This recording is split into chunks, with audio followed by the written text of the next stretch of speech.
అదే RTV app వార్తల్ని క్షణాల్లో చదివే అవకాశం ఉంటుంది. ఒక న్యూస్ పేపర్, ఒక టెలివిజన్ ఛానల్ మీ చేతుల్లో ఎప్పుడూ ఉంటాయి.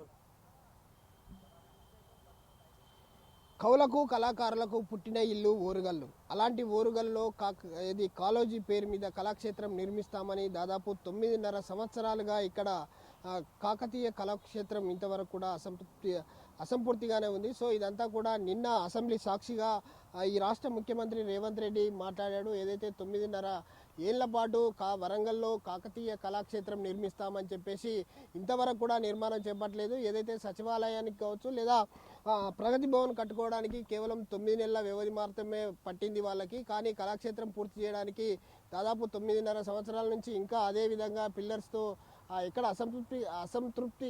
అసంపూర్తిగానే ఉంది. ఇదంతా కూడా అసంపూర్తి భవనంగానే మిగిలిపోయింది. ఇక్కడ కేవలం తాగుబోతులకి అడ్డాగా మారింది లేదా అసాంఘిక కార్యక్రమాలకు అడ్డాగా మారింది అని చెప్పేసి అయితే కాంగ్రెస్ నేతలు విమర్శిస్తూ ఉన్నారు. ఏదైతే కాంగ్రెస్ ప్రభుత్వం వచ్చిన తర్వాత ఈ కాకతీయ కళాక్షేత్రాన్ని మేమే కంప్లీట్ చేస్తామని చెప్పేసి అయితే సీఎం రేవంత్ రెడ్డి అసెంబ్లీ సాక్షిగా చెప్పిన నేపథ్యంలో ప్రస్తుతం మనతో మాట్లాడడానికి ఇక్కడ ఏదైతే యువజన నాయకులు తోట పవన్ ఉన్నారు, వారిని అడిగి తెలుసుకుందాం.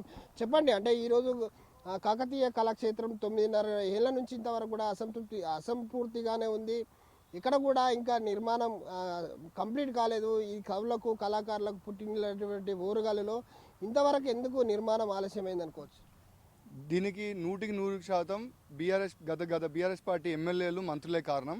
కేసీఆర్ గారు పదే మేము కాళోజీ కళాక్షేత్రం అని చెప్పి ఒక అద్భుతమైనటువంటి నిర్మాణం చేపడతా ఉన్నాం, కళాకారులకి ఒక బహుమతిగా ఇస్తా ఉన్నామని చెప్పి అన్ని బూటకు మాటలు, అప్పటికప్పుడు కాలాన్ని ముందు జరపడానికి చెప్పినటువంటి అబద్ధపు మాటలు అవన్నీ. మనం కనుక దీన్ని చూస్తే ఈ నిర్మాణం పూర్తయి ఇప్పటికి 10 ఏళ్ళు జరుగుతూ ఉన్నది. అయినా కానీ ఇంకా నిర్మాణం పూర్తి చేయాలి. అసలు ఎక్కడైనా ఒక నిర్మాణం పూర్తి చేయడానికి ఒక దశాబ్దం పడుతుంది అని చెప్పి మనమే ఆత్మవిమర్శ చేసుకోవాలి. కానీ నిధులు కేటాయిస్తారు, అవి సరిపోవు అంటారు. ఒకసారి డిజైన్ చేస్తారు, ఈ డిజైన్గా రీడిజైన్ అంటారు. మరి ఇది అంతా వీళ్ళకే కొత్త ఆలోచనలు వస్తాయి. ఒక్కసారి మనం లోపలికి పోయి చూస్తే అంతా కూడా నిర్మాణం సరిగా లేదు, నాణ్యత లోపం ఉన్నది. గోడల్ని తంతే కాదు ముట్టుకుంటే పడిపోయేటట్టున్నాయి. అంటే ఇంత నిర్లక్ష్యం వీళ్ళకి. ఈరోజు కాళోజీ గారి ప్రేరణతోని తెలంగాణ ఉద్యమం నడిపించినటువంటి వీళ్ళు చివరికి చెట్టును చూపించి కాయలు అమ్ముకున్నట్టు ఆయన పేరు చెప్పుకొని అధికారంలోకి వచ్చిన వీళ్ళు ఈరోజు మొత్తం కూడా నిర్లక్ష్యం చేస్తూ ఉన్నారు. అందుకనే మేము గతంలో కాంగ్రెస్ పార్టీ ప్రతిపక్షంలో ఉన్నప్పుడు అనేకసార్లు దీని మీద ఉద్యమం చేసినాం, రిప్రజెంటేషన్లు ఇచ్చినాం, కొట్లాడినాం. అయినా ఏమాత్రం చలనం లేదు. కేటీఆర్ వస్తాడు, శంకుస్థాపన చేస్తూ ఉంటారు. ఆ గోడలు చూడండి, ఇంకా నిర్మాణం పూర్తి చేయాలి, దీనికి శంకుస్థాపన కూడా చేయాలి. దీన్ని ప్రారంభించడం కూడా చుట్టూ టెంట్లు కట్టేసి మొత్తం కూడా జనానికి ఎవరికి లోపల ఏం జరుగుతుందో అర్థం కాకుండా లోపల మొత్తం టెంట్ వాల్స్ పెట్టేసి దాన్ని ప్రారంభించేసిండు. అంటే ఎంత దౌర్భాగ్య పరిస్థితి ఉన్నదంటే వీళ్ళు చేసేటువంటి నీచమైన పనులకి కాళోజీ గారి ఆత్మ కొన్ని రోజులు ఘోషించింది. అంటే వీళ్ళకి ఎంత కూడా అసలు కాళోజీ గారి మీద అభిమానం లేదు, ప్రేమ లేదు. దాన్ని ఒక ఎన్నికల స్టంట్గానే పదే వాడుకున్నారు. దాన్ని చూపించి 2 ఎలక్షన్లు ఫినిష్ చేసుకున్నారు. ఈ మళ్ళీ ఎలక్షన్లు వచ్చేసరికి మాకు అధికారం వస్తే మళ్ళీ మేము కాళోజీ కళాక్షేత్రం పూర్తి చేస్తామన్నారు. సిగ్గుండాలి. అందుకే జనాలు చాలా స్పష్టంగా సమాధానం చెప్పిండ్రు, వాళ్ళని ఇంటికి పంపించారు. ఈరోజు కాంగ్రెస్ పార్టీకి చిత్తశుద్ధి ఉన్నది. ప్రభుత్వం ఏర్పడిన తర్వాత అసెంబ్లీలో స్వయంగా సీఎం రేవంత్ రెడ్డి గారే ఆయన నోటి ద్వారా చెప్పినటువంటి విషయం మనం చూడొచ్చు. మొన్న మన ఇన్ఛార్జ్ మినిస్టర్ గారు కావచ్చు, ఇక్కడ ఉన్నటువంటి స్థానికంగా ఉన్నటువంటి మినిస్టర్ కావచ్చు, వీళ్ళందరూ కూడా వచ్చి రివ్యూ మీటింగ్ పెట్టుకొని ఖచ్చితంగా ఇది కాంగ్రెస్ ప్రభుత్వంలోనే దీన్ని ప్రారంభిస్తామని చెప్పి కూడా మాట ఇవ్వడం జరిగింది. ఇక్కడ ఉన్నటువంటి చుట్టూ ఉన్న కళాకారులు కూడా కాళోజీ గారి జయంతికి వర్ధంతులకు వచ్చి రిప్రజెంటేషన్లు అప్పుడున్నటువంటి మంత్రి దయాకర్ రావు గారికి వినోద్ కుమార్ గారికి చాలాసార్లు రిప్రజెంటేషన్ ఇచ్చారు. అయ్యా మీరు దీన్ని తొందరగా ఫినిష్ చేయండి, మీరు ఎందుకు ఇంత నిర్లక్ష్యం చేస్తామని ఇప్పుడు చాలాసార్లు అడిగాను. అయినా సోయలేదు, దున్నపోతున్న వర్షం పడ్డట్టే వాళ్ళు బిహేవ్ చేశారు. కానీ ఈరోజు కళాకారుల బాధని అర్థం చేసుకొని ఈరోజు స్వయంగా కాంగ్రెస్ ప్రభుత్వం దీన్ని ప్రతిష్టాత్మకంగా తీసుకొని దీన్ని ముందు నడిపిస్తూ ఉన్నది. దీన్ని ఖచ్చితంగా త్వరలోనే మేమందరం ఫినిష్ చేస్తామని చెప్పి కూడా మాకు నమ్మకం ఉన్నది. అంటే భూసేకరణకు సంబంధించి కొంత టైం పట్టింది. అలాగే బడ్జెట్ రిలీజ్లో దాదాపు 25 కోట్లు ఒకసారి, 50 కోట్లు ఒకసారి, ఇప్పుడు 75 కోట్లు ఇలా ప్రజాధనం దుర్వినియోగం అయిందనుకోవచ్చా? ఇప్పటికే దాదాపుగా 75 కోట్లతోటి నిర్మాణం చేపట్టాము. హైదరాబాద్లో రవీంద్ర భారతికి ధీటుగా ఏదైతే కాకతీయ కాళోజీ కళాక్షేత్రం నిర్మిస్తామని చెప్పారు. అంత గొప్పగా చెప్పినటువంటి వాళ్ళు ఇప్పటికి కూడా అసంపూర్తిగానే ఉంది. సో బడ్జెట్ ఇంత 75 కోట్లు కేటాయించినప్పుడు కూడా ఇంకా నిర్మాణం సరిగ్గా లేదు. ఏ విధంగా చూడొచ్చు?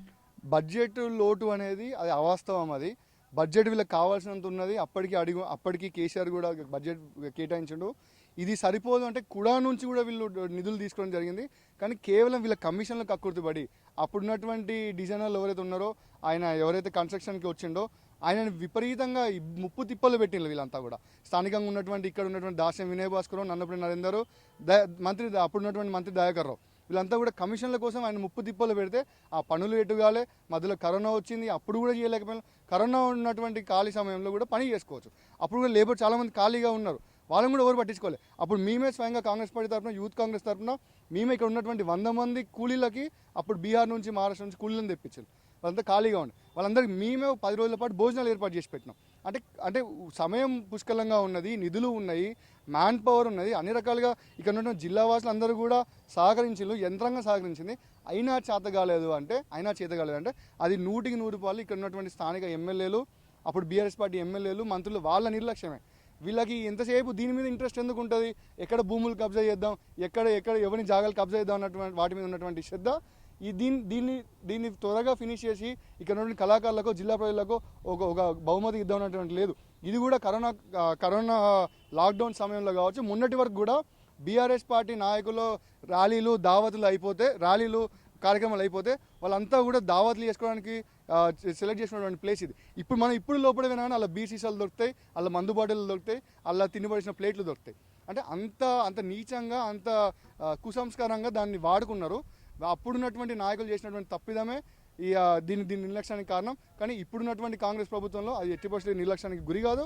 దీన్ని అతి త్వరలోనే దీన్ని మేము ప్రారంభిస్తామని చెప్పి కూడా ఆశాభావం వ్యక్తం చేస్తున్నాం. సో చూడొచ్చు, ఏదైతే బీఆర్ఎస్ పార్టీకి సంబంధించి దాదాపు మాకు ప్రభుత్వాన్ని కోల్పోయాము, లేకుంటే మేము కంప్లీట్ చేసే వాళ్ళమే, అది చేద్దామన్న టైంలో ఎన్నికలు వచ్చాయి, ప్రజలంతా కాంగ్రెస్ తీర్పిచ్చారు, సో మేము అధికారంలో లేము కాబట్టి కంప్లీట్ చేయలేకపోయామని చెప్పుకుంటా ఉంది. దీని మీద ఏమంటారు?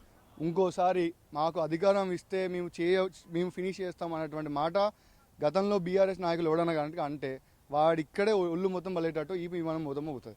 2 పర్యాయాలు 10 సంవత్సరాలు, ఒక దశాబ్ద కాలం పాటు కూడా అధికారం ఇచ్చిండ్రు, అయినా నీకు చేత కాలేదు. ఇంకోసారి ఇస్తే మేము చేద్దాం అని మాత్రం ఇప్పుడు ఎవడన్నా దమ్ముంటే ఎవడన్నా రమ్మని చెప్పండి, ఖచ్చితంగా ఇక్కడికి వస్తే దేహశుద్ధి చేస్తుంది. ఇన్ని రోజులు చేయనవి 10 సార్లు నువ్వు 100 మందిని పట్టుకొచ్చి రివ్యూ మీటింగ్లు అని చెప్పి పెట్టినవు, చూసినవు, ఫోటోలు దిగినవు. అప్పుడు చేయలేని పని ఇప్పుడు కనుక ఇట్లాంటి మాటలు మాట్లాడితే మాత్రం ఖచ్చితంగా జిల్లా ప్రజలు ఊరుకోరు. కాంగ్రెస్ పార్టీ నాయకులుగా, యూత్ కాంగ్రెస్ తరఫున మేము కూడా ఊరుకోము. ఇంకెన్నిసార్లు అబద్ధాలు చెప్తారు? ఈ చేతగాని పనులు మేము చేసి చూపిస్తాము, మీరు చూస్తూ ఉండండి. మీ కళ్ళ ముందు మీరు చూస్తున్నా మేము దీన్ని ఫినిష్ చేసి చూపిస్తాము. ఎంత నాణ్యతతో ఫినిష్ చేస్తామో చూడండి.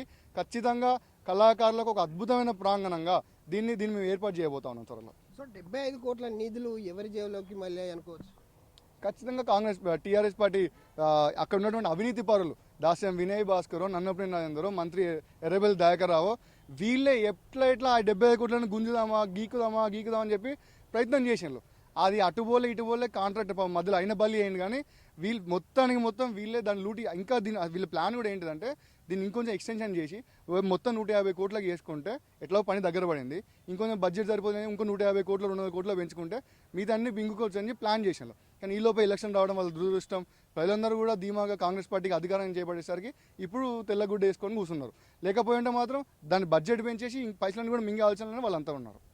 చూడొచ్చు, ఏదైతే 75 కోట్ల నిధులు ఏదైతే ఇక్కడ ఉన్నటువంటి స్థానిక ఎమ్మెల్యేల జేబుల్లోకి, అలాగే మంత్రి జేబుల్లోకి మళ్లించుకున్నారే తప్ప ఈ కాళోజీ కళాక్షేత్రాన్ని కూడా చిత్తశుద్ధితో కంప్లీట్ చేయలేదు. ఇదంతా కూడా ఇంకా నిర్లక్ష్యంగానే ఉంది. పూర్తిగానే ఈ భవనం మిగిలింది, పూర్తిగా శిథిలా వ్యవస్థకు చేరింది. గోడలన్నీ కూడా శిథిలా వ్యవస్థలో ఉన్నాయి. లోపలికి వెళ్ళి చూస్తే అక్కడ బీర్లు, మద్యం బాటిళ్లతో పాటు ఇతర అసాంఘిక కార్యక్రమాలు కూడా లోపల జరుగుతూ ఉన్నాయని చెప్పేసి కాంగ్రెస్ పార్టీ నేతలు విమర్శిస్తూ ఉన్నారు. మరోపక్క సీఎం రేవంత్ రెడ్డి అసెంబ్లీ సాక్షిగా దీన్ని కంప్లీట్ చేస్తామని చెప్పారు. సో అదేవిధంగా కూడా కాకతీయ ఏదైతే కాళోజీ కళాక్షేత్రం ప్రజలకు మరికొద్ది రోజుల్లోనే అందుబాటులోకి తీసుకొస్తామని చెప్పేసి కాంగ్రెస్ పార్టీకి చెందినటువంటి నేతలు చెప్తా ఉన్నారు. కెమెరామెన్ రాజ్తో విజయసాగర్, RTV న్యూస్, వరంగల్.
సాంప్రదాయంగా వస్తున్నటువంటి పాలిటిక్స్ వీళ్ళు ఫాలో అవుతారు.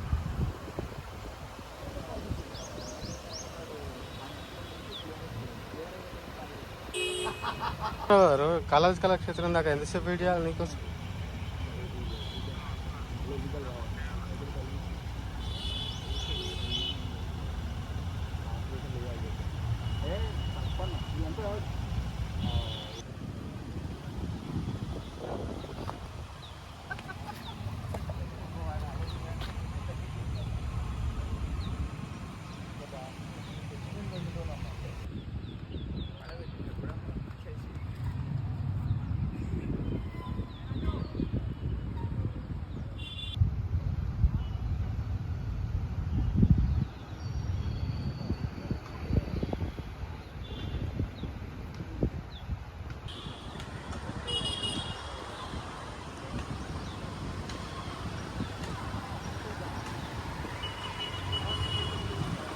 మరిన్ని వీడియోస్ కోసం ఛానల్ ని సబ్స్క్రైబ్ చేయండి. లేటెస్ట్ అప్డేట్స్ కోసం వాట్సాప్ ఛానల్ ని ఫాలో చేయండి. అండ్ లింక్ డిస్క్రిప్షన్ లో ఉంది.